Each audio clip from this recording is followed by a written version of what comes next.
예, 같이 기도드리겠습니다.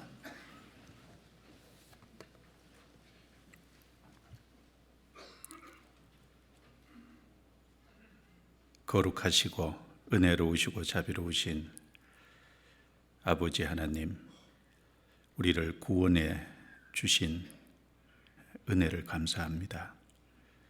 또 하나님의 거룩한 자녀로 삼아주시고 영육 가운데 필요한 것으로 채워주시고 또 진리 가운데 걸어가도록 붙들어 주신 것도 감사합니다.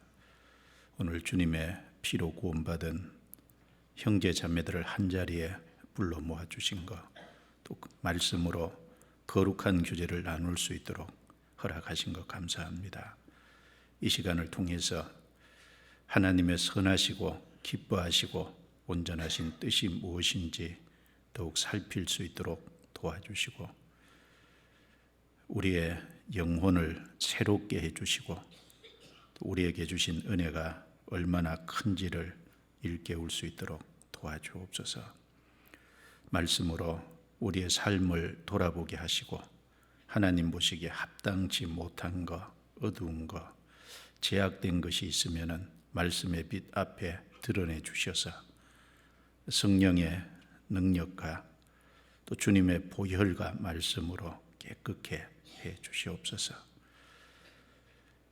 우리 중에 병약한 분들, 또 여러 가지 곤란과 어려움 가운데 있는 분들 일일이 함께 해 주셔서 주님의 능력의 손으로 또 은혜의 손길로 붙잡아 주셔서 세워 주시고 진리 가운데 더욱 걸어가게 도와 주시옵소서.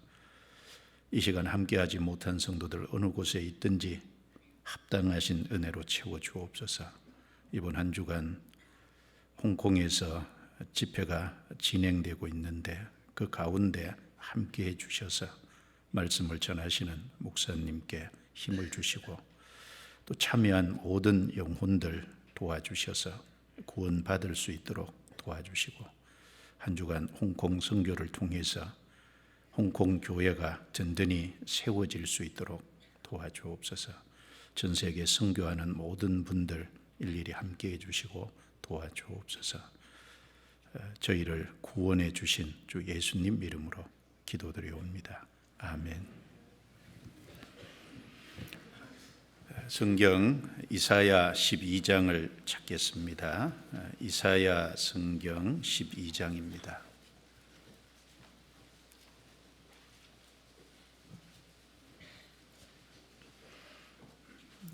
12장 1절 말씀부터 6절 말씀까지 천천히 같이 읽겠습니다. 그 날에 내가 말하기를 여호와여 주께서 전에는 내게 노하셨사오나 이제는 그 노가 쉬었고 또 나를 아니하시오니 내가 주께 감사하겠나이다 할 것이니라. 보라, 하나님은 나의 구원이시라. 내가 의뢰하고 두려움이 없으리니 주 여호와는 나의 힘이시며 나의 노래시며 나의 구원이심이니라. 그러므로 너희가 기쁨으로 구원의 우물들에서 물을 기르리로다. 그 날에 너희가 또 말하기를 여호와께 감사하라. 그 이름을 부르며 그 행하심을 만국 중에 선포하며 그 이름이 높다 하라. 여호와를 찬송할 것은 극히 아름다운 일을 하셨음이니 온 세계 알게 할지어다. 시온의 금이나 소리를 높여 부르라. 이스라엘의 거룩하신 자가 너희 중에서 크심이니라 할 것이니라. 감기 걸리신 분들이 조금 계신 것 같습니다. 기침하시는 거 보니까. 바깥에는 좀 추운데 안에는 따뜻하시죠? 예. 이 요한 목사님께서는 아시는 것처럼 홍콩 선교 중에 있습니다. 다음 주 화요일쯤 돌아오시니까 주일까지 집회가 진행되는데 기억하시고 기도해 주시면 감사하겠습니다. 자, 오늘 그 이사야 12장 말씀을 함께 좀 살펴보려고 합니다. 5절에 보시면 여호와를 찬송할 것은 극히 아름다운 일을 하셨음이니 온 세계에 알게 할지어다. 여기 하나님께서 하신 극히 아름다운 일을 온 세계에 알게 할지어다 라고 하셨는데, 물론 하나님이 하신 아름다운 일이 많이 있지만 그 중에 우리 영혼을 위해서 해주신 구원의 일은 정말 극히 아름다운 일입니다. 그래서 제목을 구원은 극히 아름다운 일 이렇게 잡아봤습니다. 12장 전체 말씀을 함께 살펴보려고 합니다. 이 이사야 12장은 구원의 은혜를 입은 사람들이 하나님께 감사와 찬양의 노래를 한 것입니다. 이 이사야 12장 내용은 이사야 11장 10절부터 16절 말씀과도 연결이 되어 있습니다. 이사야 그 앞에 11장 10절을 보시면 여기도 그 날에 이새의 뿌리에서 한 싹이 나서 만민의 기호로 설 것이요 열방이 그에게로 돌아오리니 그 거한 곳이 영화로우리로다. 여기 이새 뿌리에서 한 싹이 난다고 했는데 예수 그리스도를 가리킵니다. 이새는 다윗의 아버지가 되죠. 다윗의 후손으로 오실 예수 그리스도를 가리켜서 여기 이새 뿌리에서 한 싹이 날 것이다 라고 했습니다. 그리고 만민의 기호로 설 것이다 라는 말씀은 바로 그 예수 그리스도께서 구세주로 세상에 오셨고 십자가를 통해서 우리가 구원받을 수 있는 은혜의 복음을 완성하셨습니다. 그 은혜의 복음이 전 세계에 전해짐으로 열방이 그에게로 돌아올 것이다.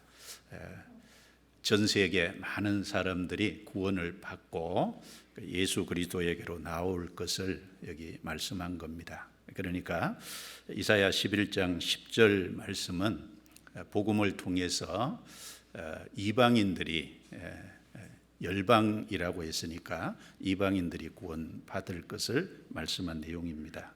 그리고 11절부터 16절 말씀은 유대인들이 전 세계에서 이스라엘 땅으로 돌아와서 그 유대인들이 구원받을 것을 말씀한 내용입니다. 제가 잠깐 읽어보겠습니다.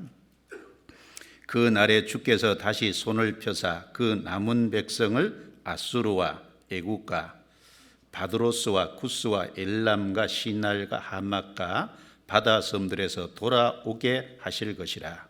여호와께서 열방을 향하여 기호로 세우시고 이스라엘의 쫓긴 자를 모으시며 땅 사방에서 유다의 이산한 자를 모으시리니, 여기 모으시리니 또 남은 백성을 돌아오게 하실 것이라. 그러니까 이스라엘 백성이 메시아로 오신 예수님을 배척해서 그 형벌로 전 세계에 흩어지게 되고, 그런데 이제 마지막 때 바로 다시 이스라엘 땅으로 모여들어서 그들이 구원을 받게 될 것을 이제 말씀한 겁니다.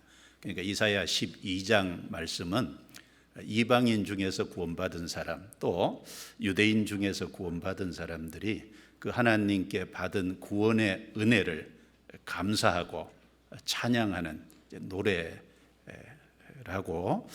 말씀드릴 수 있습니다. 그 이사야 12장 이 말씀은, 찬양과 노래는 출애굽기 15장 내용하고 아주 비슷합니다. 출애굽기 15장은 출애굽의 은혜를 경험한 이스라엘 백성들이 그 하나님께서 자기들을 출애굽 시켜준 것에 대해서 찬양의 시를 지어서 노래한 내용입니다. 그래서 요한계시록 15장 13절 말씀에 보면 모세의 노래 곧 어린 양의 노래를 불러 가로되라고 말씀했습니다. 출애굽한 이스라엘 백성들은 하나님이 그들에게 해주신 그 놀라운 은혜에 대해서 할 말이 있고 주님께 찬양과 노래를 할 것이 있습니다. 마찬가지로 구원을 받은 성도들은 그 하나님 앞에서 할 말이 있고 찬양할 것이 있고 노래할 것이 틀림없이 있습니다. 그래서 모세의 노래, 곧 어린 양의 노래를 불렀다라고 말씀합니다. 그 이사야 12장 내용은 1절과 2절 말씀은 구원을 받은 사람이 그 구원의 은혜에 대해서 감사하는 내용입니다. 그래서 개인적이고 내적인 것이라고 할 수 있습니다. 개인이 구원받은 그것에 대해서 하나님을 향해서 찬양하고 노래하는. 그리고 3절은 이 구원받은 이후에 너희가 기쁨으로 구원의 우물들에서 물을 기르리로다. 구원받은 이후에도 계속해서 하나님께로부터 영혼에 필요한 것을 공급받는 것을 말씀을 한 내용입니다. 그리고 4절부터 6절까지 말씀은 이 구원받은 사람이 이제 삶과 관련된 겁니다. 구원받은 사람은 구원의 은혜를 노래할 뿐 아니라 또 계속해서 영혼에 필요한 것을 공급받을 뿐만 아니라 타인을 향해서 그 받은 구원의 은혜를 선포하는, 전해야 될 막중한 책임이 또 사실 있습니다.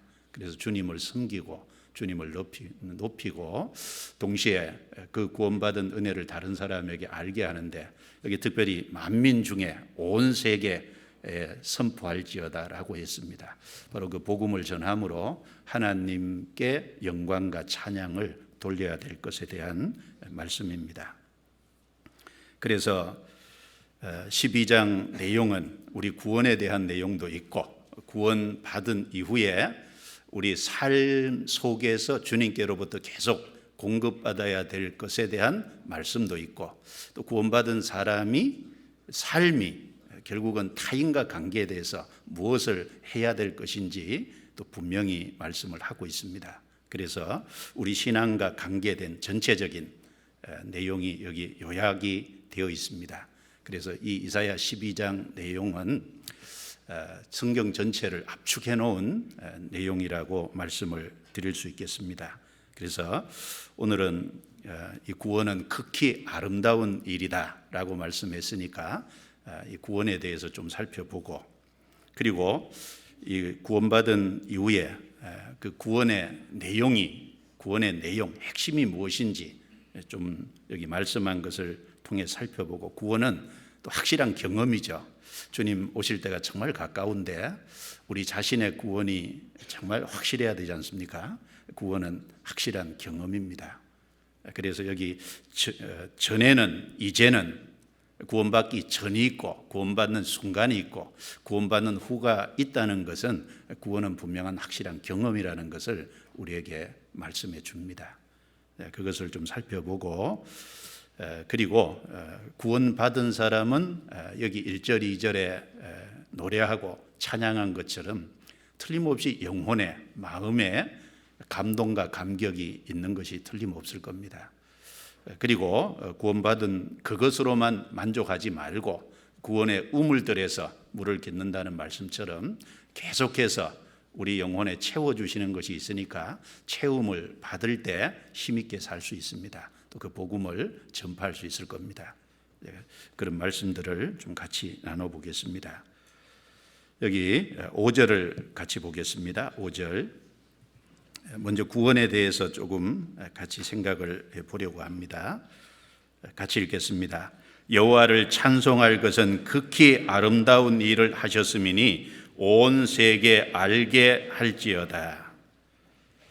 여호와를 찬송할 것은 극히 아름다운 일을 하셨음이니, 여기 극히 아름다운 일, 이 극히 아름다운 일이라는 이 단어가 히브리어에 보면 장엄한 일이다, 또 탁월한 일이다, 놀라운 일이다, 그리고 영광스러운 일이다, 아름다운 일이다, 이제 여러 이런 의미로 번역이 될 수 있는 히브리어 단어가 사용이 됐습니다.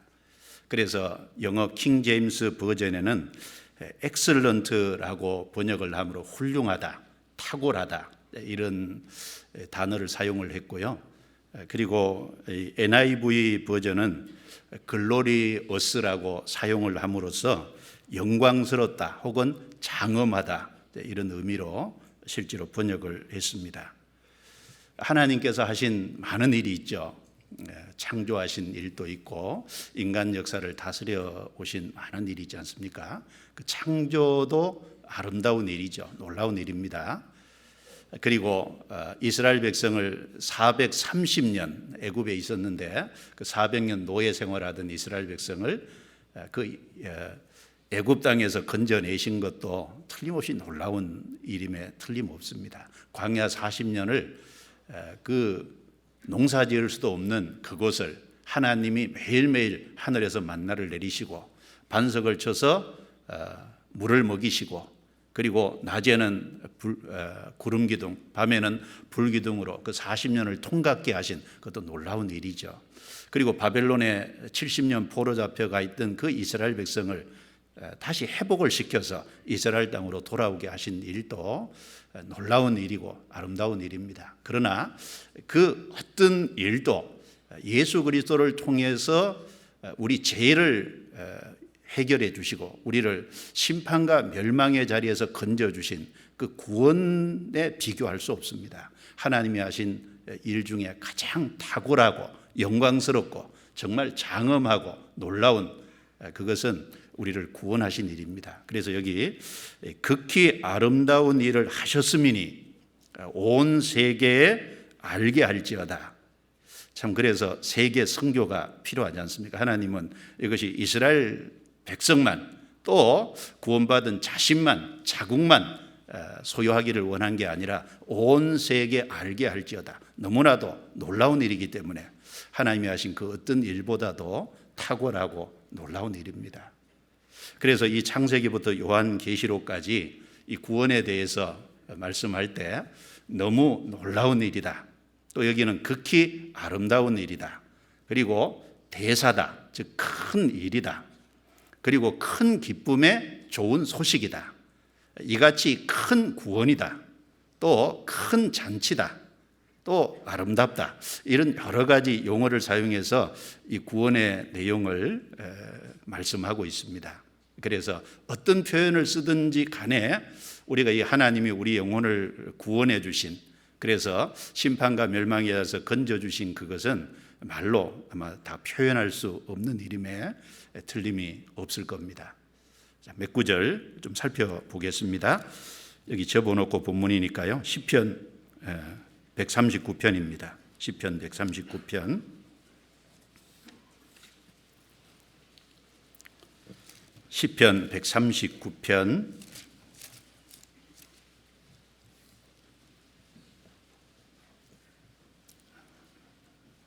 5절 6절 제가 읽습니다. 주께서 나의 전후를 두루시며 내게 안수하셨나이다. 이 지식이 내게 너무 기이하니 높아서 내가 능히 미치지 못하나이다. 13절 14절 주께서 내 장부를 지으시며 나의 모태에서 나를 조직하셨나이다. 내가 주께 감사하오면 나를 지으심이 신묘막측하심이라. 주의 행사가 기이함을 내 영혼이 잘 아나이다. 먼저 이 13절 14절 말씀을 보면 하나님이 부모를 통해서 이 땅에 사람이 태어나게 하는 이건 창조의 섭리, 창조의 질서에 해당하는 거지 않습니까? 이 창조를 말씀하시면서 나를 지으심이 신묘막측하시다. 그리고 주의 행사가 기이함을 내 영혼이 잘 아나이다. 그래서 이 사람을 창조하신 그 창조에 관해서는 여기 기이하다, 기이하다는 말은 놀랍다는 말이죠. 놀랍다는 말씀을 썼는데 5절, 6절을 말씀하면서는 너무 기이하다, 너무 놀라운 일이다. 5절, 6절은 우리를 구원하신 구원에 대한 말씀이죠. 5절은 주께서 나의 전누를 두르시며 내게 안수하셨나이다. 여기 내게 안수하셨다. 하나님이 사람에게 접촉하셨다는 거지 않습니까? 원래 사람은 죄가 있기 때문에 하나님과 단절되어 있고 하나님과 원수관계이기 때문에 하나님이 사람에게 접촉할 수 없지 않습니까? 그런데 하나님이 내게 안수하셨다는 것은 구속의 은혜, 예수 그리스도를 통한 대속이 있기 때문에 하나님이 우리에게 접촉하시고 우리와 함께 하시고 임마누엘이 될 수 있는 겁니다. 그래서 여기 안수하셨다는 것은 구속과 관계된 말씀입니다. 그래서 6절에 이 지식이 내게 너무 기이하니, 놀랍긴 놀라운데 너무 놀랍다는 겁니다. 그래서 내가 능히 미치지 못하나이다. 이 지식이, 구원의 이 은혜와 이 지식이 너무 놀랍기 때문에 내가 그걸 헤아리려고 해도 그것에 대해서 다 헤아릴 수 없다. 높아서 내가 미치지 못하나이다 라고 했습니다. 이사야 9장 6절에 그 예수님의 이름을 가리켜서 기묘자라, 모사라, 전능하신 하나님이라, 영존하시는 아버지라, 평강의 왕이라 5가지를 말씀했습니다. 그 중에 첫 번째 거론한 것이 기묘자입니다. 놀라운 분입니다. 예수 그리스도가 놀라운 분이고, 그 예수 그리스도가 성육신 하셔서 십자가를 통해서 우리 죄를 담당하시고, 그래서 우리 죄를 영원히 용서해 주시고 심판과 멸망의 자리에서 건져 주신, 그것은 너무 놀라운 겁니다. 그래서 신약 성경 바울 사도께서도 빌립보서 3장 8절에 너무 고상하다, 그래서 이 그리스도를 아는 지식이 가장 고상함을 인함이라, 가장 고상하기 때문에 자기의 모든 유익되는 것을 다 해로 여긴다, 배설물로 여긴다, 똥으로 여긴다, 이렇게 말을 했습니다. 그리고 이사야 55장 8절 9절 말씀에 여호와의 말씀에 내 생각은 너희 생각과 다르며 내 길은 너희 길과 달라서 하늘이 땅보다 높음 같이 내 길은 너희 길보다 높으며 내 생각은 너희 생각보다 높으니라. 그렇죠. 하나님의 어떤 계획, 생각, 하나님이 계획하신 길, 이것은 사람의 생각의 차원, 사람의 지혜의 차원을 뛰어넘는 거죠. 그래서 하늘이 땅보다 높음 같이 높다. 그건 너무나도 당연할 겁니다. 그래서 예수 그리스도를 통해서 이루신 이 구속에 대해서 예수님이 초림하셨을 때 그 이스라엘 백성들의 관원 중에 아무도 그것을 깨닫지 못했지 않습니까? 그래서 고린도 전서 2장 7절 8절에 이 신령한 것, 즉 감추었던 비밀인데, 이 지혜는 이 세대의 간원이 하나도 알지 못하였으니 만일 알았다면 영광의 주를 십자가에 못 박지 아니하였으리라 라고 말씀했습니다. 그래서 여기 내게 안수하셨나이다. 이 지식이 내게 너무 기이하니 높아서 내가 능히 미치지 못하나이다. 이 시편 139편은 다윗이 성령의 감동으로 기록을 한 내용입니다. 그래서 우리 죄를 해결해 주시고 우리를 심판에서 건져 주시고, 예수님의 이름이 2가지잖아요. 하나는 예수, 하나는 임마누엘. 예수는 우리의 구원자라는 뜻이고 임마누엘은 하나님이 우리와 같이 계시다. 그래서 우리를 구속해 주신 주님은 여기 안수하셨다는 말씀처럼 실제 우리 영혼 속에 들어오셨잖아요. 주와 합하는 자는 한 영이라. 그래서 내게 접촉하시고 나와 함께 하시고 나와 동행하시는, 이것은 우리가 조금은 이해하지만 그것에 대해서 이 시편 기자가 감동해서 너무 높아서 내가 알지 못한다, 헤아릴 수 없다고 했던 것처럼 우리도 마찬가지입니다. 그 사실을 우리가 경험했지만 그 사실에 대해서, 그 깊이와 넓이와 길이와 높이에 대해서 우리는 아는 것이 너무 부족한 게 맞죠. 그러니까 이것이 너무 기이하다라고 말씀을 하고 있습니다. 그리고 또 우리를 구원하신 이것은 성경의 대사, 큰 일이다, 이렇게 말씀하죠. 시편 126편입니다. 앞으로 넘겨보죠. 시편 126편 1절부터 3절입니다. 같이 읽겠습니다.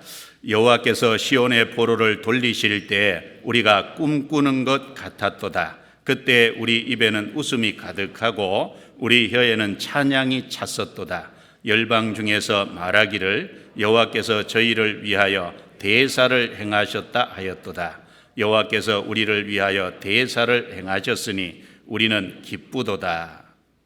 자, 이 말씀은 이스라엘 백성들이 바벨론에 70년 포로 잡혀 갔다가 다시 이스라엘 땅으로 돌아온 그 바벨론 포로에서 해방된 일을 두고 여기 말씀을 한 겁니다. 시온의 포로를 돌리실 때 우리가 꿈꾸는 것 같았다. 너무 큰 일은 자, 이게 꿈이냐 생시냐 그러지 않습니까? 꿈꾸는 것 같았다. 그래서 우리 입에는 웃음이 가득하고 그리고 우리 혀에는 찬양이 찼었도다. 그래서 그 기쁨으로 인해서 웃음이 있고 그 다음에 혀에는 주님을 향한 찬양이 있고 그리고 이것을 지켜보는 열방도 말하기를 여호와께서 저희를 위하여 이스라엘을 위하여 대사를 행하셨다라고 했고 이것을 경험한 이스라엘 사람들도 여호와께서 우리를 위하여 대사를 행하셨으니 두 번이나 대사 큰 일을 행하셨다. 열방도 그렇게 평가하고 그걸 경험한 이스라엘도 하나님이 우리를 향해서 대사를 행하셨다.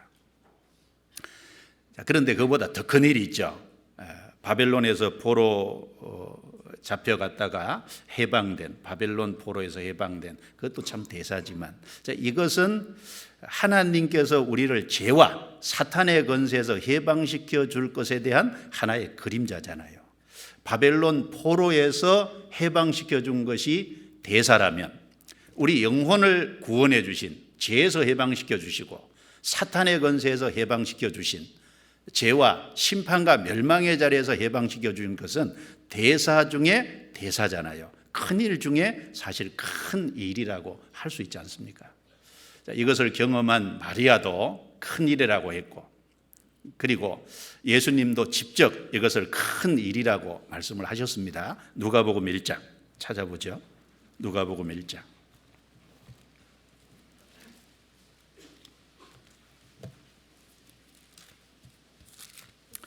46절입니다. 누가복음 1장 46절.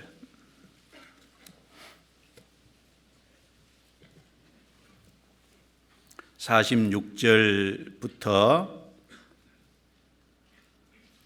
49절까지 같이 읽겠습니다.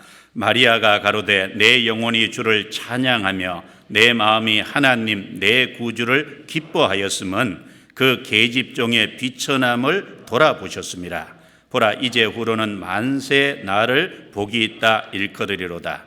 능하신 이가 큰 일을 내게 행하였으니 그 이름이 거룩하시며. 자, 이 말씀에 능하신 이가 하나님께서 큰 일을 내게 행하셨으니 마리아의 간증입니다. 마리아의 신앙 고백이죠. 마리아는 이때 천사 가브리엘을 통해서 이제 구세주를 잉태한다는 소식을 듣고 그리고 마리아는 신앙으로 그걸 받아들였지 않습니까? 주의 계집종이오니 주의 뜻대로 이루어지이다. 그래서 하나님의 능력으로 성령으로 말미암아 마리아의 몸 속에 남자와 상관없이 한 아이가 잉태하게 했잖아요. 바로 그 잉태한 상황에서 예수님을 잉태하고 있는 상황에서 이 찬송을 지어 불렀습니다. 마리아가 가로되 여기 내 영혼이 주를 찬양하며 내 마음이 하나님 내 구주를 기뻐하였으며 자기 뱃속에 있는 어린아이를 내 구주라고 바로 구세주가 자기 몸을 통해서 태어난다는 것을 계시받았기 때문에 고지받았기 때문에 이 말을 하는 거지 않습니까? 자, 남자 없이 아이를 갖게 됐어요. 그 사실만으로도 놀라운 거죠. 있을 수 없는 일이 사실 이루어진 거지 않습니까? 그리고 또 하나 바로 그 자기 몸속에 있는 뱃속에 있는 그 아이가 장차 자기를 구원할 구주라는 그 참 더 놀라운 일이잖아요. 바로 그분이 자기 영혼을 구원할 구주라는 그것을 확실히 알았기 때문에 능하신 이가 큰 일을 내게 행하셨으니 그것을 이제 큰 일이라고 말했습니다. 하나님이 사람의 육체를 입고 이 땅에 성육신 하셨다. 참 큰 일이죠. 그리고 그분이 나의 구세주가 되셨다. 참 큰 일입니다. 틀림없이 큰 일입니다. 대사입니다. 성경 요한복음 1장 또 보겠습니다. 요한복음 1장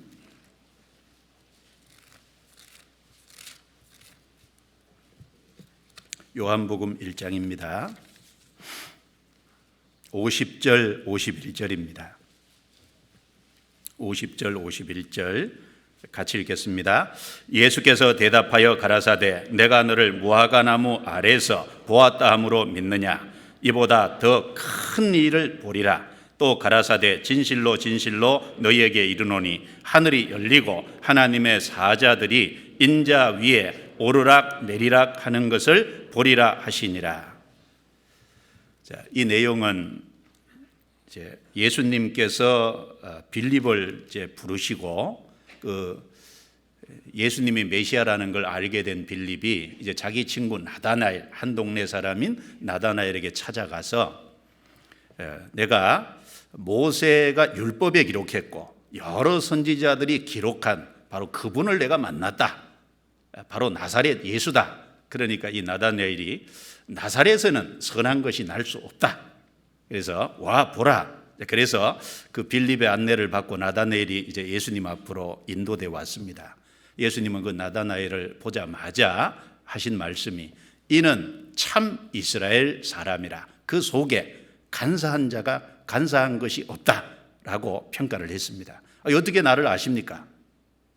내가 무화과나무 아래 있을 때 내가 너를 보았느니라. 나다나엘이 얘기하기를 참으로 이스라엘의 임금이로소이다.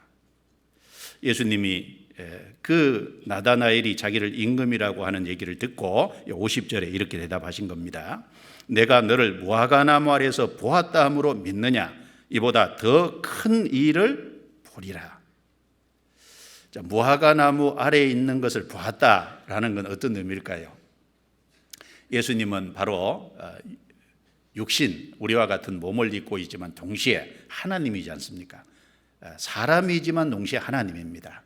그래서 예수님은 바로 그 신성을 소유하신 분이잖아요. 그러니까 모든 것을 아시죠. 내가 무화과나무 아래에 있을 때 내가 너를 보았느니라.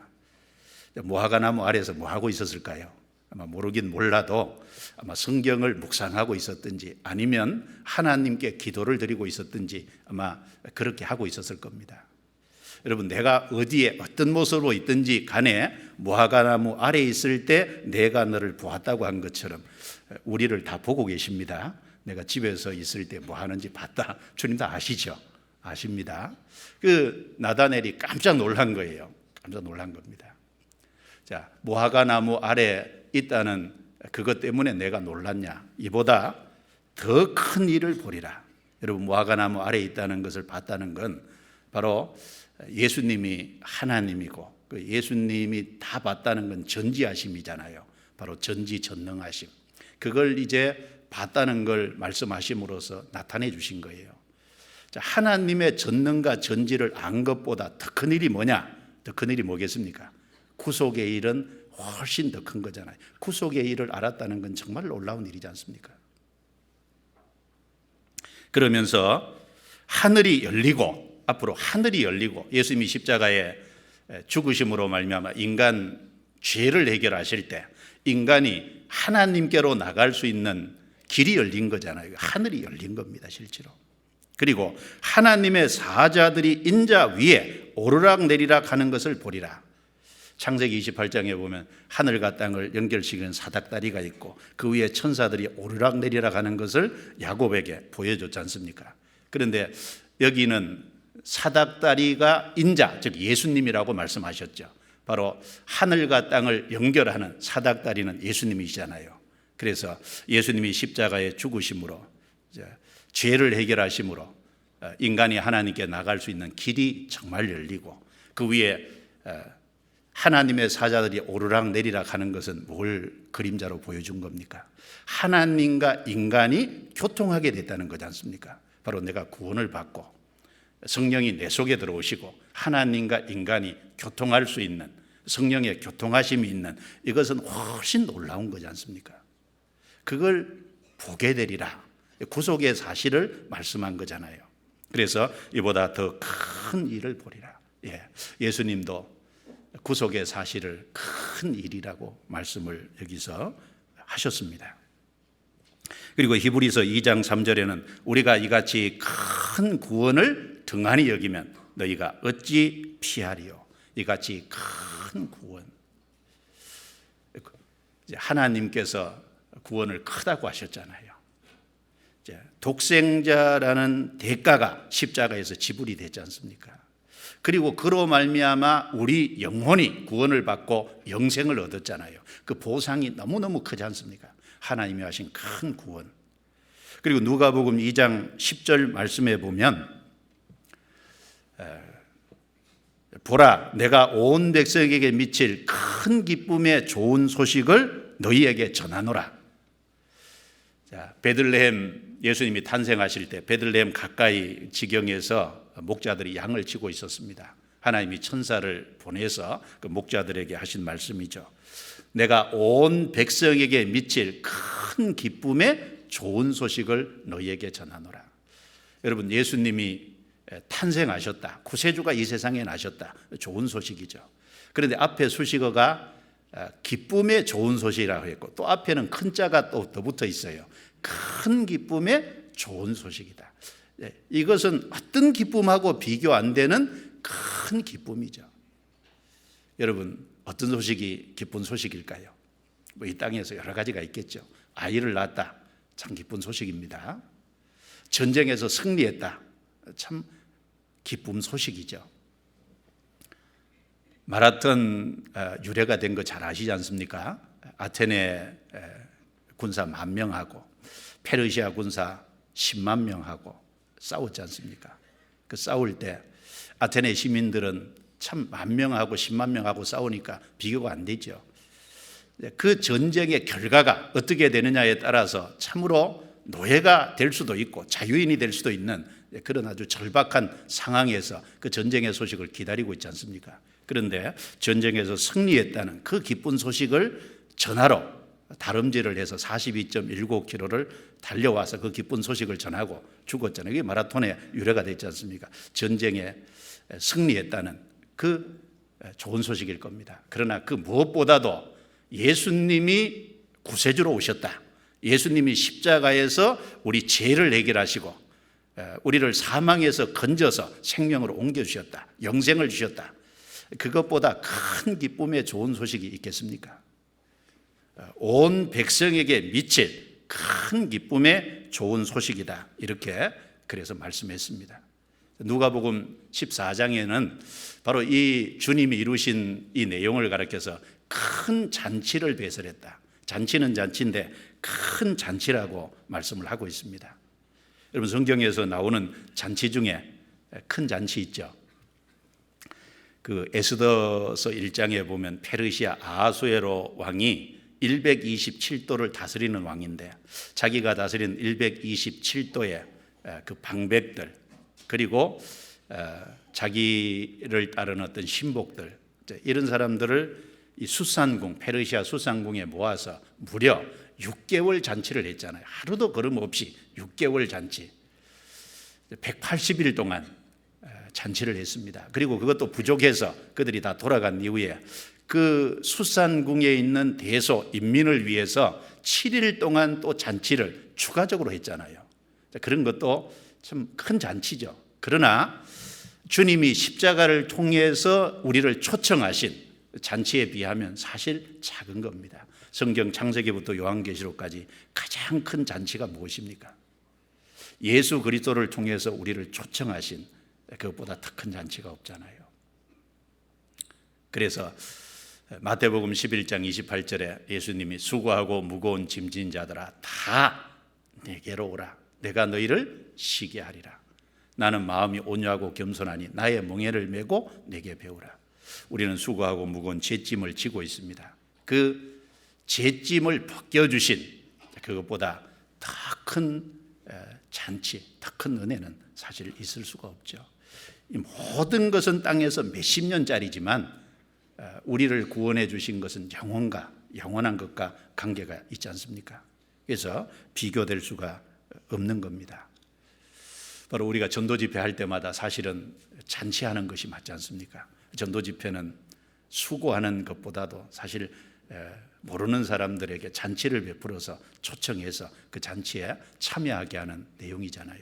올 한 해도 이렇게 우리 영상을 이렇게 한 해를 돌아봤는데 보면 많은 잔치를 했죠. 그래서 올 한 해도 많은 영혼이 주님께 돌아와서 정말 감사합니다. 그래서 이사야 12장에 하나님이 극히 아름다운 일을 하셨음이니, 그래서 성경에서 그것을 너무 놀라운 일이라고, 또 대사 중에 대사라고, 또 큰 기쁨의 좋은 소식이라고, 큰 잔치라고, 이같이 큰 구원이라고 앞에 항상 보면 큰 자라는 수식어가 따라다니니까 참 이 놀라운 일을 우리가 경험한 겁니다. 이 놀라운 일을 경험했다는 건 참 하나님께 감사한 거예요. 그래서 온 세계 알게 할지어다라고 했습니다. 자, 이사야 12장 다시 넘어가 보죠. 이사야 12장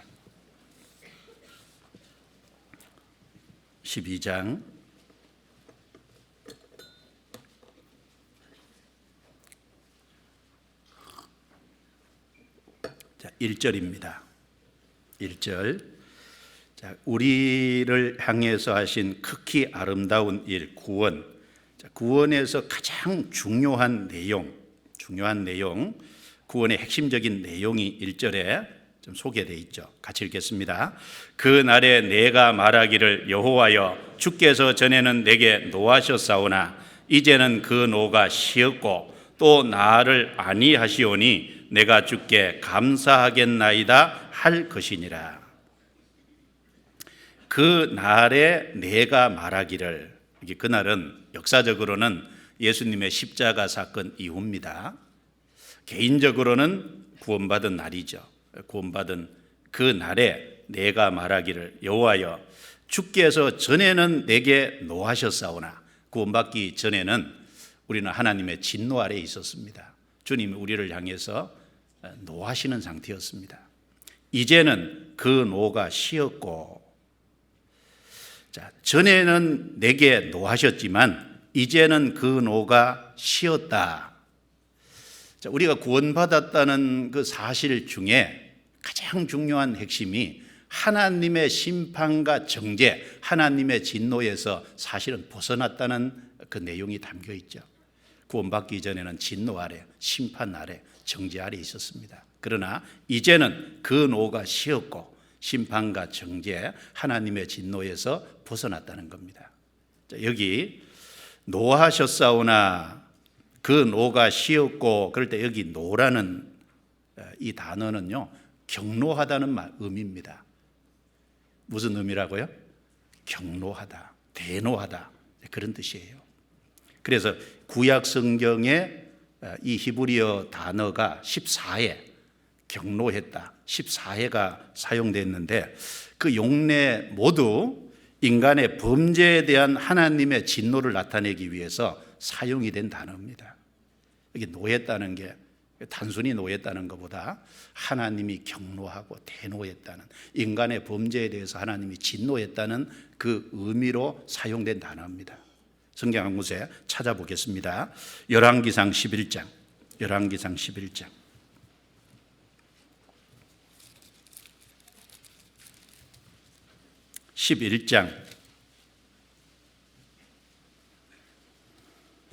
9절입니다. 9절.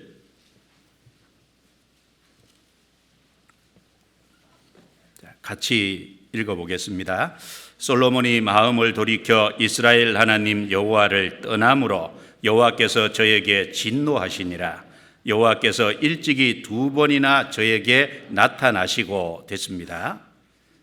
자, 솔로몬이 이스라엘 하나님 여호와를 떠남으로, 참 슬픈 구절이죠. 솔로몬이 어떤 사람입니까?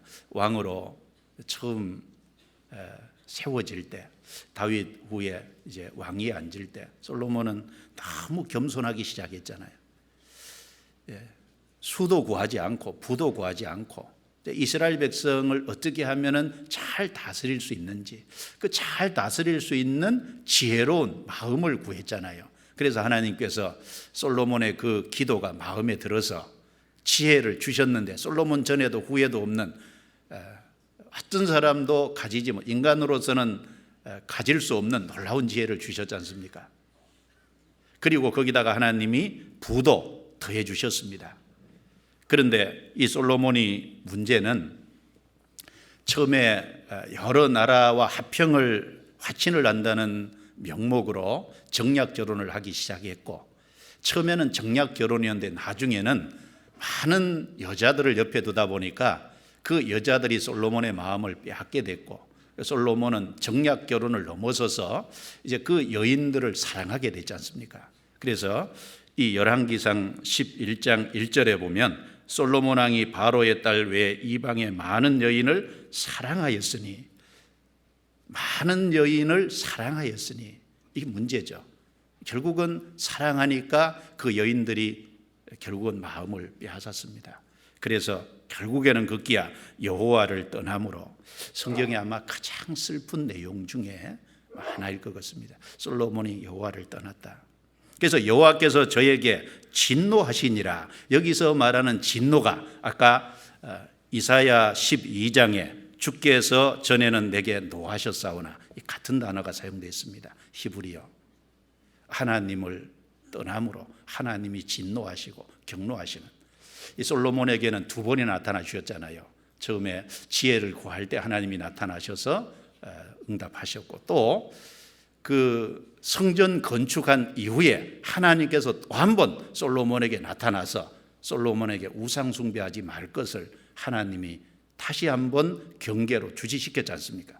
그럼에도 불구하고 그 마음이 빼앗겨서 하나님을 떠났습니다. 그리고 하나님이 거기에 대해서 진노하신 겁니다. 그러므로 하나님의 진노는 제약을 기뻐하지 아니하는 하나님의 거룩한 성품에서 나오는, 이 진노는 거룩한 분노를 가리킨 겁니다. 죄를 미워하시는 성품에서 나오는 거룩한 분노가 여기 하나님의 진노입니다. 그래서 시편 5편에 보면 하나님은 제약을 기뻐하는 신이 아니시다라고 말씀했고, 하박국서 1장 13절에도 주께서는 눈이 정결하심으로 악을 참아보지 못하시거늘 이라고 말씀했습니다. 눈이 정결하시니까 죄를 그냥 방임할 수 없는, 내버려둘 수 없는 그런 하나님이라는 겁니다. 또 요한일서 1장 5절에는 하나님은 빛이시라, 그에게는 어둠이 조금도 없으시니라. 하나님은 온전한 빛 가운데 거하시죠. 그러니까 어둠이라는 게 조금도 없으신 그 하나님의 거룩하신 성품, 깨끗하신 그 성품에서 나오는 의로운 분노가 하나님의 진노입니다. 그런데 우리가 좀 생각을 해볼 것이, 이 하나님의 진노를 우리가 얼마나 큰 진노인지 다 헤아릴 수 있을까요? 하나님은 아담 이후 인간의 죄에 대해서 계속해서 하나님은 분노해 오셨습니다. 그런데 이 하나님의 진노가 얼마나 큰 진노인지를 알면 우리가 거기서 벗어났다는 것이 정말 감사한 거지 않습니까? 그런데 하나님의 그 노가 얼마나 큰 논지를 우리가 모르니까 우리가 받은 구원을 좀 하찮게 생각하고 작게 생각하고 그런 경향이 있어요. 하나님의 노를 다 헤아릴 수 있는 사람은 없을 겁니다. 아마 짧은 기간에 가장 많은 사람이 자기 옆에서 죽는 걸 본 사람이 아마 모세일 겁니다. 모세 광야 40년 통과하면서 출애굽할 적에 장정 20세 이상 60만이 좀 넘었는데, 광야 들어갈 때 여호수아와 갈렙 빼고 나머지 20세 이상의 장정이 다 죽었지 않습니까? 그러면 20세 이상의 남자만 죽었겠어요? 여자도 많이 죽었겠습니까? 여자도 많이 죽은 걸 생각하면 40년에 수십만 명이 가까이서 죽는 걸 본 사람이 모세잖아요. 그런데 그 모세도 이야기하기를 하나님의 진노가 얼마나 큰지 그걸 다 알 수 있는 사람이 있겠냐고 시편 90편에 그렇게 성령의 감동으로 기록을 해놨지 않습니까? 같이 볼까요? 시편 90편. 시편 90편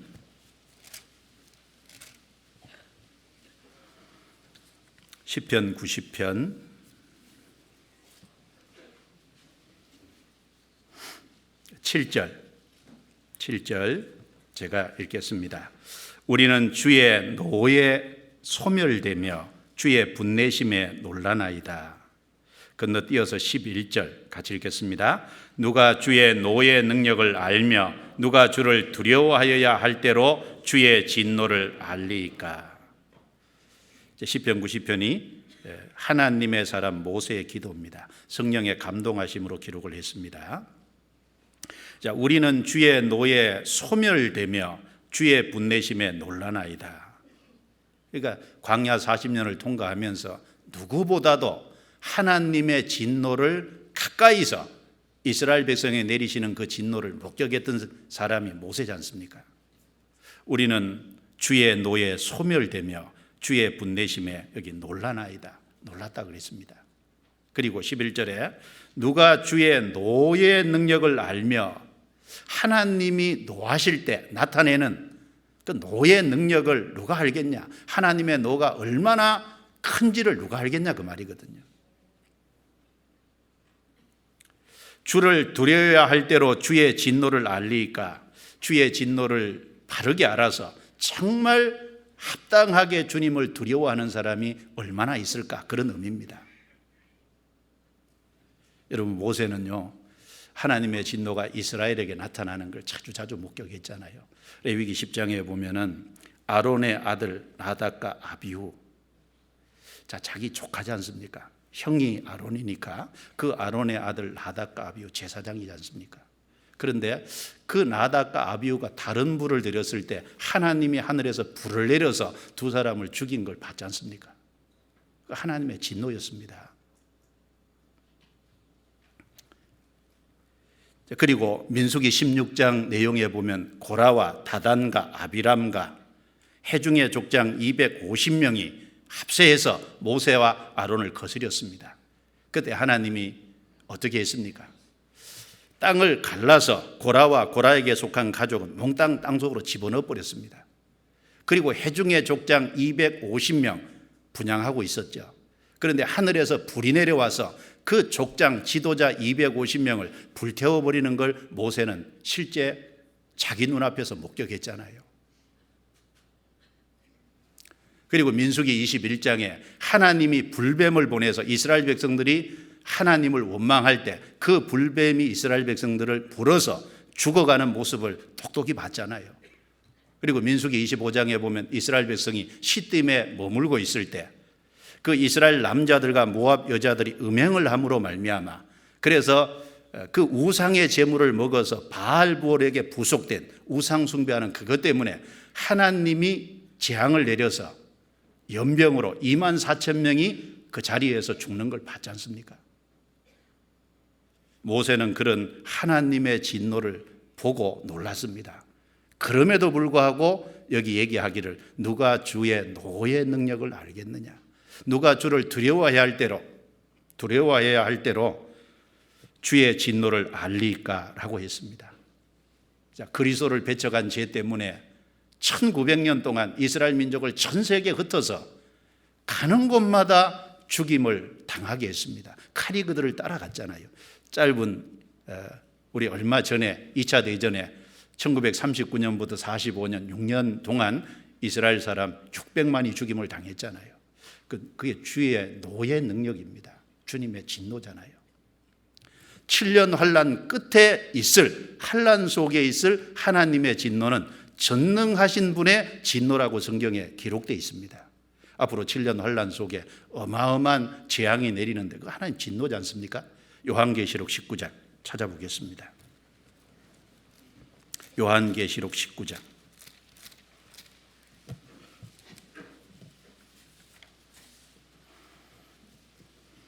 요한계시록 19장 15절 16절입니다.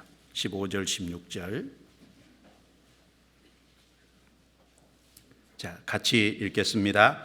그의 입에서 이한 검이 나오니 그것으로 만국을 치겠고 친히 저희를 철장으로 다스리며 또 친히 하나님 곧 전능하신 이의 맹렬한 진노의 포도주 틀을 밟겠고 그 옷과 그 다리에 이름 쓴 것이 있으니 만왕의 왕이요 만주의 주라 하였더라. 여기 11절부터 16절까지 말씀이 주님의 지상 재림에 대한 말씀이잖아요. 주님이 백마를 타고 오시고 구원받은 성도가 거기 같이 따라서 옵니다.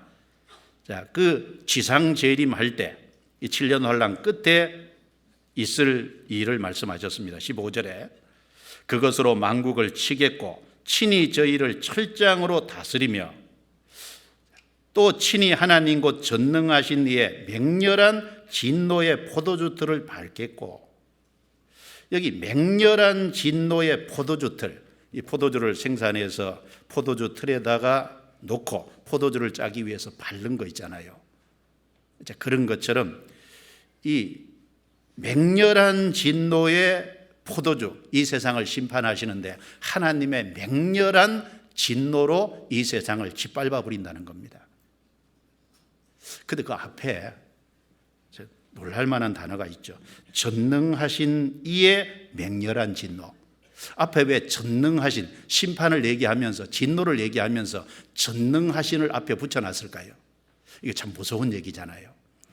하나님은 전능하시지 않습니까? 무엇이든지 다 할 수 있는 하나님이 전능을 동원해서 심판한다면 이건 어마어마한 얘기지 않습니까? 참 무서운 얘기입니다. 그래서 요한계시록 16장에 보면은 이 지구의 마지막 모습이 그 이마나 오른손에 표를 받은 사람들, 일곱 대접에 대한 얘기를 하면서 첫 번째 대접이 쏟아지면 이 몸과 얼굴과 몸에 온역이 생기는데 그 온역이 어떤 온역인지 자세히 모르잖아요. 고치기 어려운 전염병. 그리고 바다에 두 번째 대접을 쏟으니까 바다가 죽은 가에 피같이 돼서 바다 가운데 모든 생물이 죽고, 세 번째는 강과 지하수에 쏟으니까 강과 지하수가 완전히 피가 되고, 네 번째는 태양에 쏟으니까 태양에 사람들이 타서 죽임을 당하고, 다섯 번째는 짐승의 보좌에 쏟으니까 이 세상이 캄캄하고 어두워져서 사람들이 고통을 당하는, 그리고 여섯 번째 대접을 쏟으니까 귀신의 영, 새, 개구리 같은 더러운 영이 아마겟돈이라는 곳으로 모아서 거기서 마지막 전쟁이 일어나고, 일곱 번째 대접을 쏟으니까 그 전무후무한 지진이 오지 않습니까? 그래서 만국의 도시가 무너지고, 그리고 산악이 다 간 데 없고, 그리고 섬이 다 없어지고, 하늘에서 한 달란트나 되는 대략 한 100근이라 그러니까 60kg 가까이 되는 우박이 하늘에서 내리는, 그러니까 여기 전능하신 이의 맹렬한 진노의 포도주 틀을 밟겠고, 요한계시록 16장에 일곱 대접하고 얘기하면 참 지구의 마지막 모습, 이 지상의 마지막 모습은 하나님의 어마어마한 심판이죠, 실제로. 그런데 그거보다 더 큰 것이 뭐겠어요? 그거보다 더 큰 것이 지옥이지 않습니까? 지옥은 이 세상의 어떤 심판하고 비교 안 되는 정말 심판이지 않습니까? 거기에 영혼이 들어가는 거니까. 주님이 그래서 사람을 향해서 친구라고 부르면서 거기는 들어가면 안 된다고 말씀하고 있지 않습니까? 누가복음 12장 한번 찾아볼까요? 누가복음 12장.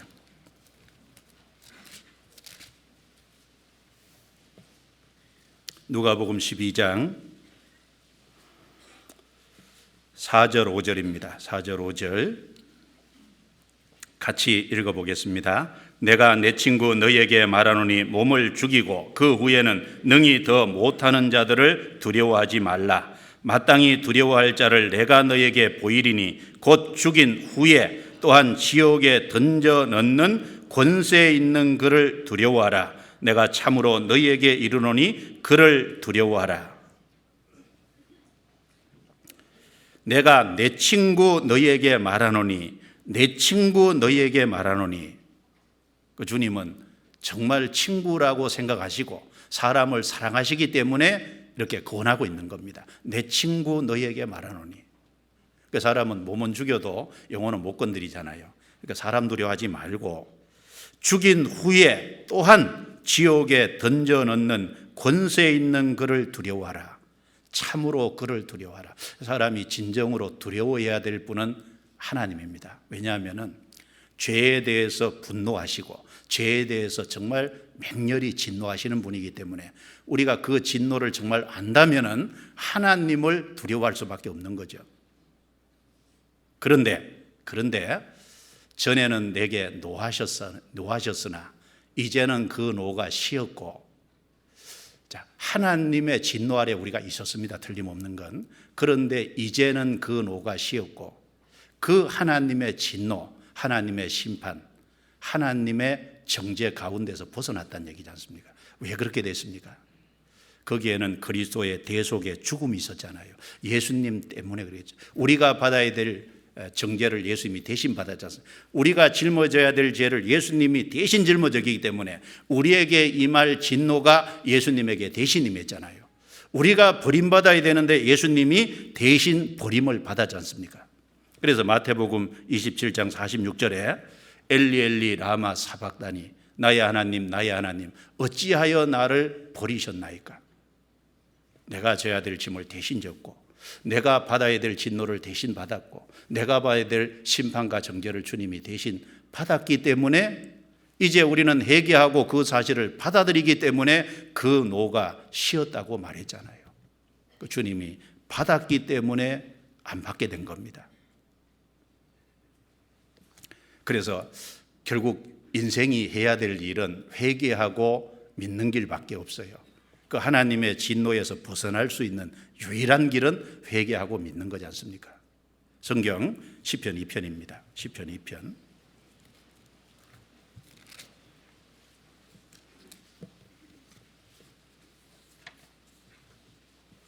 시편 2편 12절입니다. 12절. 자, 같이 읽어보겠습니다. 그 아들에게 입맞추라. 그렇지 아니하면 진노하심으로 너희가 길에서 망하리니 그 진노가 급하심이라. 여호와를 의지하는 자는 다 복이 있도다. 그 아들에게 입맞추라. 입맞추는 게 뭘까요? 회개하고 믿는 것이 주님께 입맞추는 겁니다. 이 시편 2편은 예수님의 초림, 예수님의 성육신이 기록되어 있지 않습니까? 7절에 내가 영을 전하노라. 여호와께서 내게 이르시되 너는 내 아들이라. 오늘날 내가 너를 낳았도다. 여기 오늘날 내가 너를 낳았도다. 이 시편 2편 7절 말씀이 사도행전 13장에 인용되어 있는데 예수님의 성육신, 예수님의 이 땅의 탄생을 말씀하는 예언구절이라고 밝히고 있습니다. 예수님이 이 땅에 초림하셔서 우리를 위해서 구속의 일을 이루시고 대신 진노받고 대신 심판과 정죄받은 그 사건이 명확하게 사실이기 때문에 인간이 해야 될 일은 그 아들에게 입맞추라. 바로 하나님의 독생자, 그 구세주를 회개하고 정말 받아들여야 됩니다. 입맞추는 건 사랑의 관계 속에서 입맞추는 거죠. 주님이 정말 우리를 사랑하셨다는 것을 회개하고 받아들일 때 주님의 사랑의 관계가 이루어지는 거지 않습니까? 그래서 입맞추라. 그렇지 아니하면 진노하심으로 너희가 길에서 망하리니 그 진노가 급하심이라. 그 주님의 진노가 있기 때문에 사람은 빨리 서둘러서 회개하고 믿어야 됩니다. 그래서 이제 그 예수 그리스도 회개하고 받아들이는 죄를 다 용서해 주신 그 속죄의 사실, 그 복음의 사실을 믿는 사람, 이제 그 정죄에서 벗어났잖아요. 그래서 로마서 8장 1절에 이제 그리스도 예수 안에 있는 자에게는 결코 정죄함이 없나니, 결코라 그랬거든요. 결코 정죄함이 없다. 우리가 구원받아서 그 그리스도 예수 안에 들어감으로 말미암아 그리스도 예수 안에서 정죄가 이제 쉬게 된 거다. 그 진노가 쉬게 된 겁니다. 그래서 로마서 8장 34절에 누가 정죄하리요? 죽으실 뿐 아니라 다시 살아나신 이는 그리스도 예수시니 그는 하나님 우편에 계신 자요 우리를 위하여 간구하시는 자니라. 그 주님이 우리의 보증인으로 지금도 살아계시지 않습니까? 우리를 대속해서 죽으셨을 뿐 아니라 보증인으로 살아계시니까 이제 우리는 그 진노에서 구원받은 사람은 확실히 벗어난 겁니다. 자, 이사야 12장 다시 넘겨보시죠. 12장.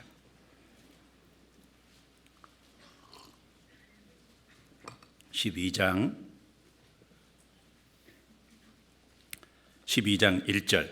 자, 다시 같이 읽어볼까요? 그 날에 내가 말하기를 여호와여 주께서 전에는 내게 노하셨사오나 이제는 그 노가 쉬었고 또 나를 아니하시오니 내가 주께 감사하겠나이다 할 것이니라. 여기 그 날에 우리가 구원받으면은 이것과 똑같은 사실은 간증과 고백을 하게 됩니다. 그 날에 내가 말하기를, 여기 내가 구원받은 사람이죠. 속죄를 경험한 사람이 아니면 이 말할 수 없지 않습니까? 여호와여 주께서 전에는 내게 노하셨사오나, 자기가 알든 모르든 구원 안 받은 사람, 그 사람 위에는 하나님의 진노가 있거든요. 전에는 내게 노하셨사오나 이제는 그 노가 쉬었고, 이제 원래 쉬었다는 말 자체가 완전히 돌아섰다 그 말이거든요. 그 진노가 내게서 완전히 돌아섰습니다. 예수님 때문에 그 노가 내게서 완전히 돌아섰죠. 더 이상 그 노는 나하고 상관없게 된 겁니다. 내가 그 노가 쉬었고 또 나를 아니하시오니 위로하시오니 내가 주께 감사하겠나이다. 그래서 구원받은 사람은 제사함의 위로라는 게 있지 않습니까?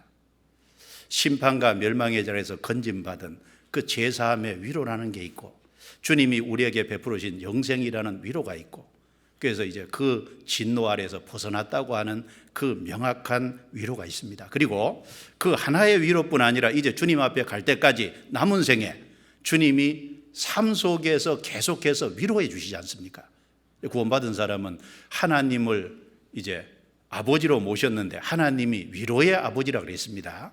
그래서 고린도후서 1장 3절에 보면 하나님을 위로의 아버지시며, 근데 앞에 모든 위로의 하나님이시며, 모든 위로니까 구원받은 이후에 이제 계속해서 위로받아 가는 겁니다. 그러니까 감사하겠나이다. 이 감사가 실제로 있는 것이 맞습니다. 그리고 여기 우리가 또 주목해 볼 것은 1절에 전에는 내게 노하셨사오나 이제는 그 노가 쉬었고, 여기 전에는 이제는 주목할 단어지 않습니까? 구원받기 전이 있고 이제는 구원받은 때가 있다는 겁니다. 구원받기 전이 있고 구원받은 때가 있고 구원받은 이유가 있다는 것은 뭘 말합니까? 구원은 이론이 아니라 확실한 경험의 문제다 그 말입니다. 구원은 확실한 경험이거든요. 경험. 그래서 골로새서 1장 6절 말씀에 이 복음이 이미 너희에게 이르매 너희가 듣고 참으로 하나님의 은혜를 깨달은 날부터 너희 중에서와 같이 또한 온 천하에서도 열매를 맺어 자라는도다. 복음을 듣고 깨달은 날부터잖아요. 명확한 날이 있습니다. 경험이 있습니다.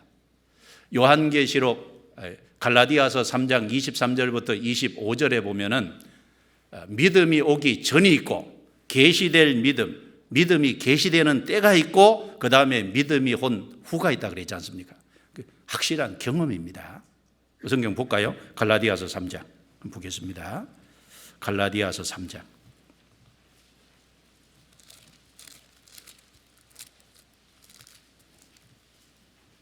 23절부터 25절까지입니다.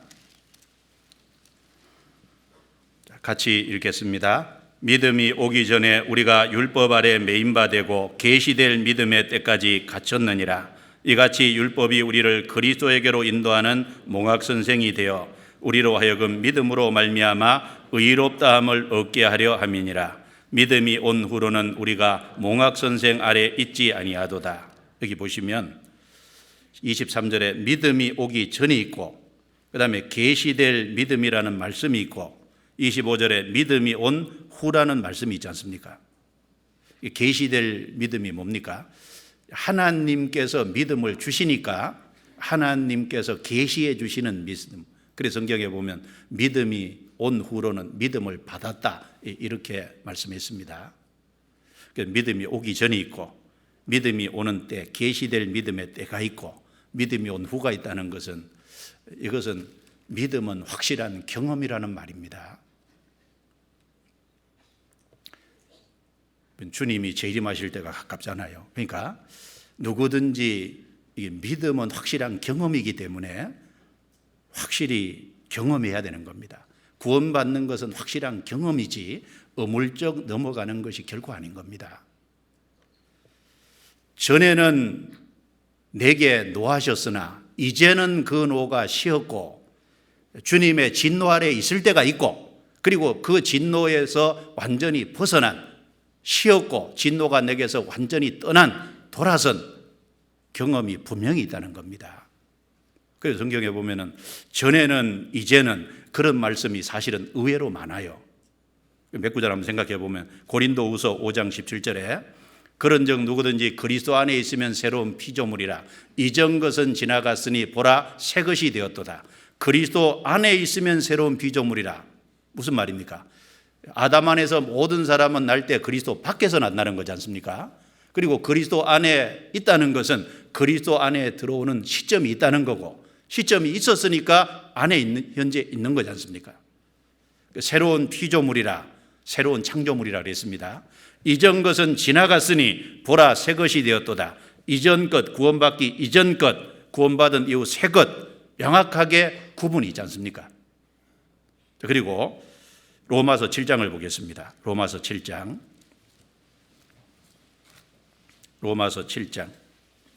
6절입니다. 6절.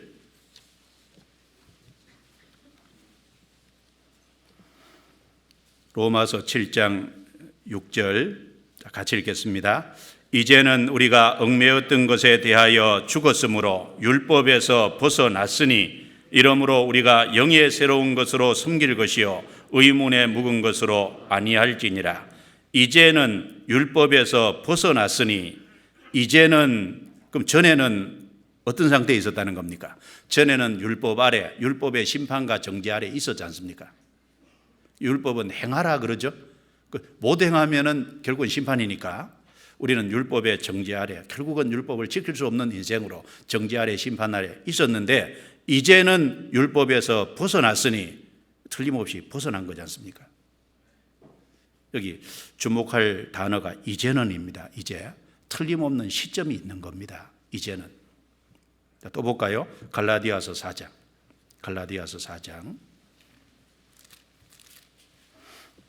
8절 9절입니다. 8절 9절 또 같이 읽어봅니다. 그러나 너희가 그때에는 하나님을 알지 못하여 본질상 하나님이 아닌 자들에게 종노릇하였더니 이제는 너희가 하나님을 알 뿐더러 하나님의 아신 바 되었거늘 어찌하여 다시 약하고 천한 초등학문으로 돌아가서 다시 저에게 종노릇하려 하느냐. 너희가 날과 달과 절개와 해를 삼가 지키니 내가 너희를 위하여 수고한 것이 헛될까 두려워하노라. 여기서도 보시면 8절에 그때에는, 그 다음에 9절에 이제는, 구원받기 전에는 하나님을 알지 못해서 하나님 아닌 것들에게 실제로 종노릇했다. 그러니까 이제 의식을 지킨다고 죄가 용서되고 의식을 지킨다고 영생 얻는 것이 아니지 않습니까? 의식법 아래 많은 사람들이 얽매여 있는데 그건 진정으로 하나님을 섬기는 것이 아니다 그 말입니다. 그런데 이제 구원을 받아서 하나님께 속한 자가 됐으면 약하고 천한 초등함을 이제 벗어났잖아요. 그러니까 그때에는, 이제는 틀림없이 시점이 있는 겁니다. 그리고 에베소서 5장 8절에도 너희가 전에는 어둠이더니 이제는 주 안에서 빛이라. 전에는 어둠이었고 이제는 빛이라고 했습니다. 전에는 사실은 마귀 권세 아래 있었죠. 그런데 빛 대신 주님께로 돌아왔으니까 전에는 어둠이더니 이제는 빛이라 그랬습니다.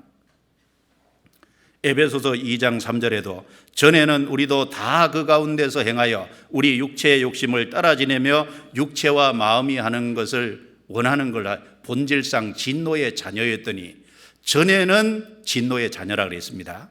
근데 13절에서는 이제는 전에 멀리 있던 너희가 그리스도의 피로 말미암아 가까워졌느니라.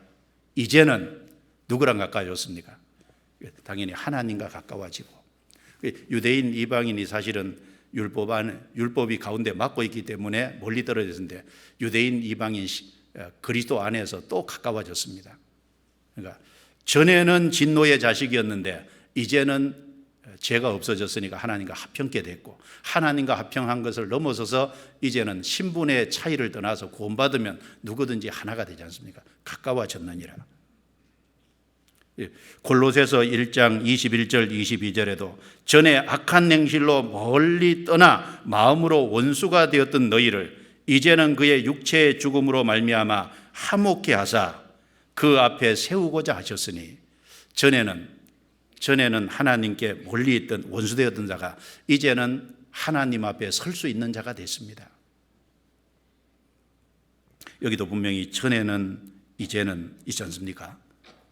베드로전서 2장 10절에도 너희가 전에는 백성이 아니더니 이제는 하나님의 백성이요 전에는 긍휼을 얻지 못하였더니 이제는 긍휼을 얻은 자니라. 틀림없이 전에는 이제는 두 번이나 반복해서, 베드로전서 2장 25절에도 너희가 전에는 양과 같이 길을 잃었더니 이제는 너희 영혼의 목자와 감독 되신 이에게 돌아왔느니라. 전에는 길을 잃고 있지 않습니까? 이제는 영혼의 목자와 감독 되신 이에게 돌아왔느니라. 갈라디아서 2장 20절에는 뭐라고 했습니까? 내가 그리스도와 함께 십자가에 못 박혔나니 이제는 내가 산 것이 아니요 오직 내 안에 그리스도께서 사신 것이라. 자, 그러면 이제는 내가 산 것이 아니라 내 안에 그리스도께서 사신 것이라면 전에는 달랐다는 거잖아요. 전에는 사실 내가 인생의 주인이고 선장이었습니다. 그런데 구원받으면 주님이 우리 속에 오신 거니까 주님을 선장으로 모시게 됐잖아요. 틀림없이 전이 있고 후가 있습니다. 그래서 성경에 전과 후를 계속 말하고 있습니다. 사실 구원받기 전에는 쓸모없는 사람이었죠. 그 구원받아야 하나님 앞에 유익한 사람이 되지 않습니까? 빌레몬서 찾아보겠습니다. 1장. 빌레몬서 1장.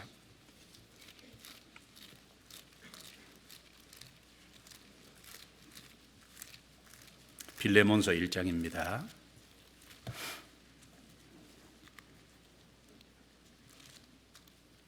신약성경 351페이지 1장 11절입니다. 11절. 자, 같이 읽어볼까요? 저가 전에는 내게 무익하였으나 이제는 나와 내게 유익함으로. 여기 저라는 사람은 오네시모 얘기합니다. 오네시모가 사실 빌레몬의 집의 종이었는데 구원받기 전에 아마 빌레몬에게 해를 끼치고 도망을 간 것입니다. 그래서 로마에 가서 바울 사도를 만나서 바울 사도를 통해서 구원을 받았어요.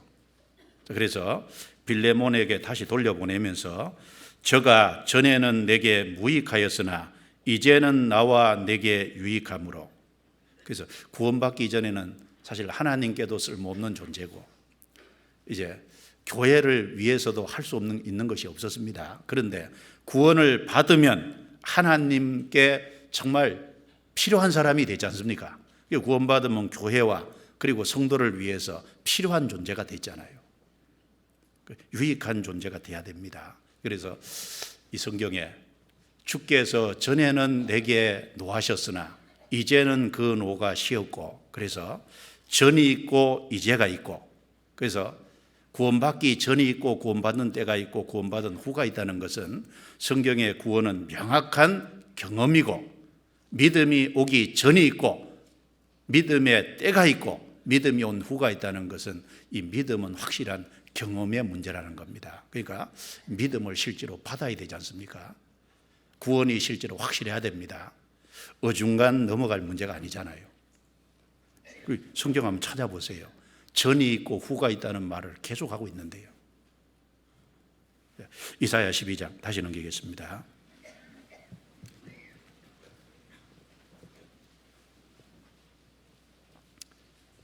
이사야 12장 2절 같이 읽겠습니다.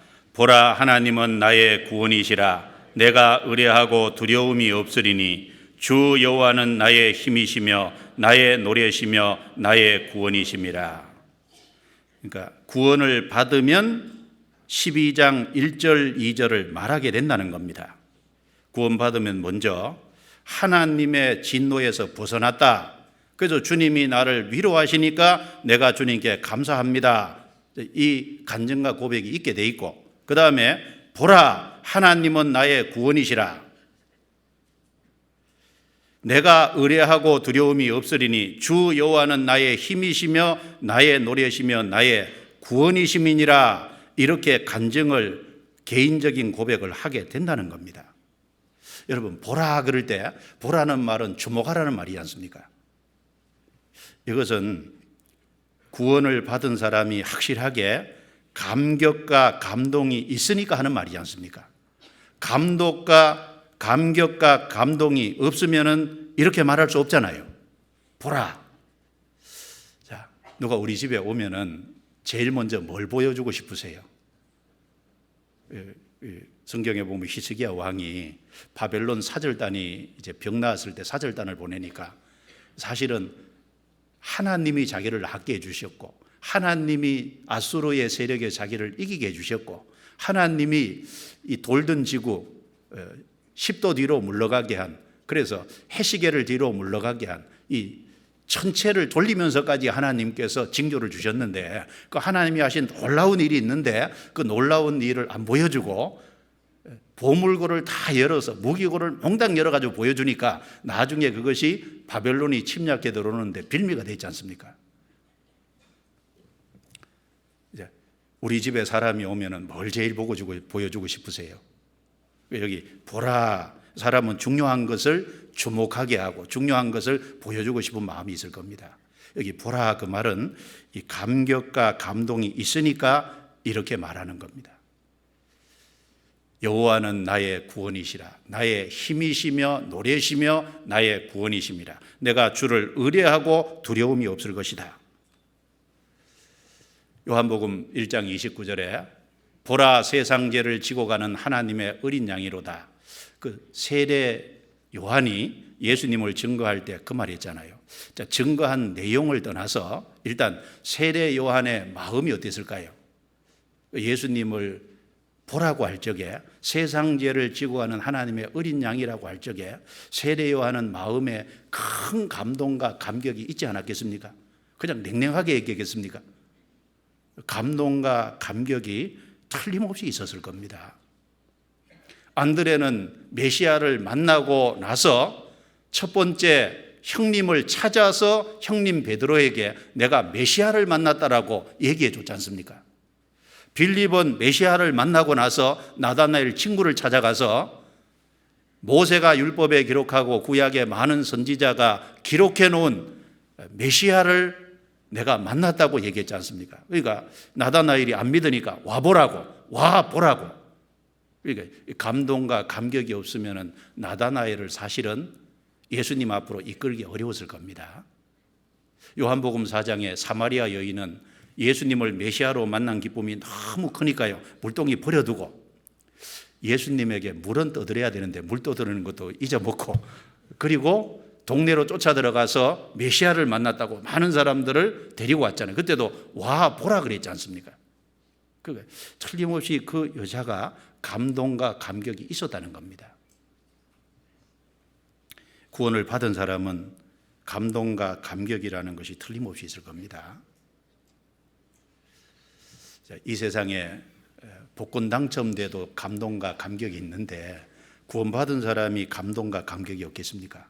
여기 보라, 하나님은 나의 구원이시라. 내가 의뢰하고 두려움이 없으리니 주 여호와는 나의 힘이시며 나의 노래시며 나의 구원이심이라. 그래서 구원받은 사람은 틀림없이 이렇게 간증하게 되고 고백하게 됩니다. 그래서 구역 모임, 초모임 이런 데 오면은 간증하고 자기 받은 구원에 대해서 좀 이야기하게 되지 않습니까? 그리고 3절에 그러므로 너희가 기쁨으로 구원의 우물들에서 물을 기르리로다. 이제 이 3절은 구원받은 이후에 너희가 기쁨으로 구원의 우물들에서 물을 기르리로다. 여기 물은 사람이 목마를 때 물이 필요하잖아요. 하나님이 목마른 사람을 위해서 물을 준비해 두셨듯이 구원을 받은 이후에도 하나님이 우리 영혼을 위해서 필요한 많은 것을 준비해 두셨다는 겁니다. 여기 구원의 우물이라고 안 하고 우물들이라고 했지 않습니까? 그래서 구원받은 사람은 기쁨이 있고, 그리고 그 기쁨이 있기 때문에 그 이후에도 구원의 우물들에서 영혼에 필요한 것을 계속해서 공급을 받고 채워가게 되는 것이 틀림없이 될 겁니다. 그러니까 여기 우물들에 해당하는 게 뭐겠어요? 우리 삶 속에 성삼위 하나님은 우리 영혼에 필요한 것을 채우시잖아요. 좋은 은사와 선물이 다 위로부터 빛들의 아버지께 내려오지 않습니까? 그러니까 이제 성경의 이사야 8장에 하나님을 가리켜서 천천히 흐르는 실로아 물이라고 했습니다. 하나님이 자신을 물이라고 했습니다. 그리고 성경에 성령도 물이라고 했습니다. 예수님도 자기를 생수라고 분명히 말했습니다. 그러니까 성삼위 하나님은 우리 영혼에 필요한 것을 구원뿐 아니라 계속해서 채워주시는 것이 맞지 않습니까? 그래서 구원받으면 하나님을 가까이 하는 가운데서 하나님께 신령한 것을 영혼이 계속 받아서 채워져 가고, 그리고 힘있게 살 수 있습니다. 그리고 말씀도 우물이라고 할 수 있잖아요. 구원받은 이후에 말씀을 계속 가까이 하면서 그 말씀에서 영혼에 필요한 것을 계속 채우고, 말씀을 가까이 함으로 영혼이 튼튼해지고, 그리고 영혼이 밝아지고 믿음이 굳건해지지 않습니까? 이스라엘 백성들은 광야 40년 통과할 적에 만나 먹고 통과했습니다. 우리가 구원받고 천국에 가는 동안 이 세상에서 뭐 먹고 통과할까요? 우리 영혼은 말씀 먹고 통과하는 것이 맞지 않습니까? 그래서 사실은 오늘 수요 말씀 온 것도 구원의 우물들에서 물을 깃고 있는 겁니다. 우리 영혼에 필요한 것을 사실은 받고 있는 것이 되지 않습니까? 그리고 교회도 구원의 우물들이라고 할 수 있고, 그리고 성도의 교제도 구원의 우물이고, 그리고 성도 한 사람 한 사람도 구원의 우물이지 않습니까? 그리고 하나님이 이 모든 만물을 사실은 구원받은 성도를 위해서 필요할 때 사용하시잖아요. 고린도전서 3장 21절에 만물이 다 너희 것임이니라. 하나님이 만물을 구원받은 사람을 위해서 사용하시니까 만물도 사실은 우물이라고 할 수 있죠. 사실은 고난도 우물이지 않습니까? 고난을 통해서 우리 영혼을 튼튼하게 해주는 것도 틀림없이 있지 않습니까? 그래서 이사야 30장에 보면은 환난의 떡과 고생의 물을 주시나 너희 스승은 숨기지 않는다고 했습니다.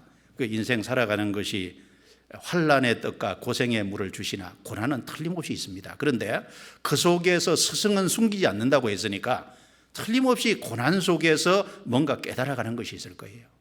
깨달아가는 것이 있고, 그 고난 속에서 하나님이 영혼을 위해서 필요한 것을 채워주시는 것이 틀림없이 있을 겁니다. 자, 그래서 구원받은 이후에 구원의 우물들에서 물을 기르리로다.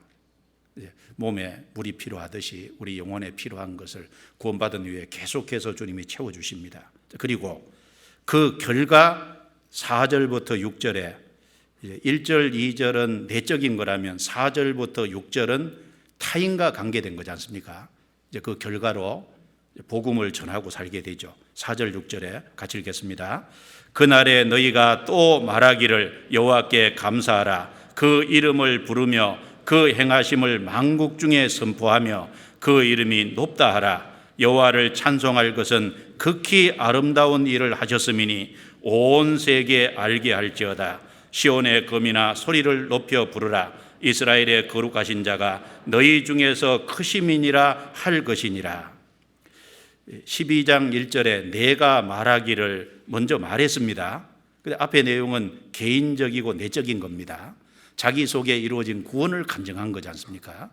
그런데 틀림없이 4절부터 6절은 자기 개인적인 것을 넘어서서 타인과 관계된 외적인 겁니다. 그날에 너희가 또 말하기를, 개인적인 것뿐 아니라 또 말하기를, 이 타인과 관계에서도 이렇게 말하게 된다는 겁니다. 여호와께 감사하라. 그 이름을 부르며, 주님 이름 부른다는 게 뭡니까?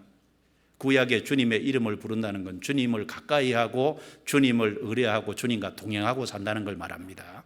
주님께 기도하는 것이 이름 부르는 것도 됩니다. 그리고 그 이름이 높다 하라. 구원받으면 주님을 존귀하게 모시고 주님을 높이고 사는 것이 틀림없이 맞지 않습니까? 내 인생에 정말 최고로 귀중한 분이 누구십니까? 그 주님이시잖아요. 그 이름이 높다 하라. 주님을 높이게 되어 있습니다. 그리고 가장 중요한 것 중에 하나가 여기 말씀한 것처럼 그 행하심을 만국 중에 선포하며 극히 아름다운 일을 하셨음이니 온 세계에 알게 할지어다. 그러니까 자기 혼자 구원받은 그거 만족하지 말고 만국에 선포하며 가까운 사람에게 전해야죠. 가정에 전해야죠. 그리고 내 직장에 전해야죠. 내가 아는 사람에게 전해야죠. 그러면 거기서 그칠 거냐 그 말입니다. 만국에 선포하며 온 세계에 알게 할지어다. 나하고 아무 관계가 없어도 하나님의 형상을 가지고 이 땅에 태어난 사람이기 때문에 구원 안 받으면 하나님의 진노가 그 위에 있으니까 어쨌든 건져야 될 거 아니에요. 어쨌든 주님 오시기 전에 많은 사람을 건져야 될 거예요. 세계 선교는 사실은 우리 사명입니다. 주님은 온 세계에 전파할지어다. 한 해를 이렇게 돌아보면서 우리 좀 생각을 해볼 때 첫 번째는 극히 아름다운 일을 하셨음이며 구원이 내가 받은 구원이 얼마나 크고 중요하고 놀라운 일이라는 거 한번 깊이 생각을 해보면 좋겠습니다. 그리고 그 구원의 구체적인 내용이 하나님의 심판과 진노에서 벗어난 거지 않습니까? 그 내가 심판받는 자리에서 지옥에서 내가 건진받았다는 이것처럼 놀라운 것이 어디 있겠습니까? 사실은 그것이 우리의 위로가 되지 않습니까? 그 위로를 받았다면 다른 어떤 위로를 못 받았을지라도 사실은 이 세상에 어떤 고난과 어려움이 잠시 후에 다 죽으면 결국은 다 그것은 없어지는 거지 않습니까? 우리가 진노에서 벗어났다는 이 내용 때문에 감사해야 될 겁니다. 그리고 또 하나 돌아볼 것은 구원은 확실한 경험이라는 겁니다. 우리가 주님이 오실 때가 가까울수록 자기 구원 문제를 명확하게 해야 됩니다. 아니면 큰일 나잖아요. 아니면 큰일 나지 않습니까? 구원은 이론이 아닙니다.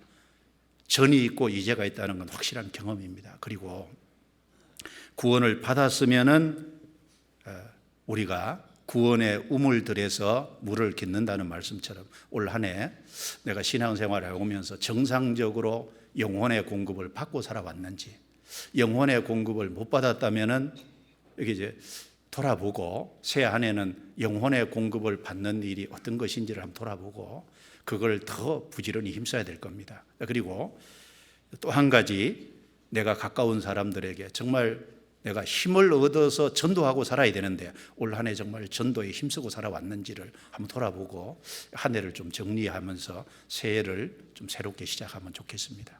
기도드리겠습니다.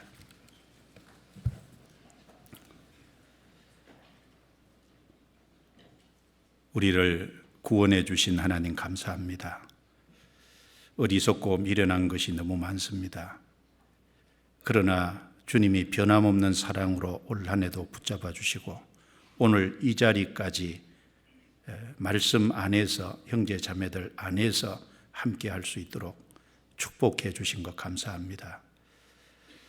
한 해 돌아보면서 아쉬운 것, 또 하나님 앞에 합당치 못한 것, 또 하나님 앞에 죄와 허물된 것이 있으면 다 버릴 수 있도록 도와주시고 우리가 받은 구원이 얼마나 크고 놀라운 것인지를 일깨우면서 새해는 더 바르게 살아갈 수 있도록 도와주옵소서.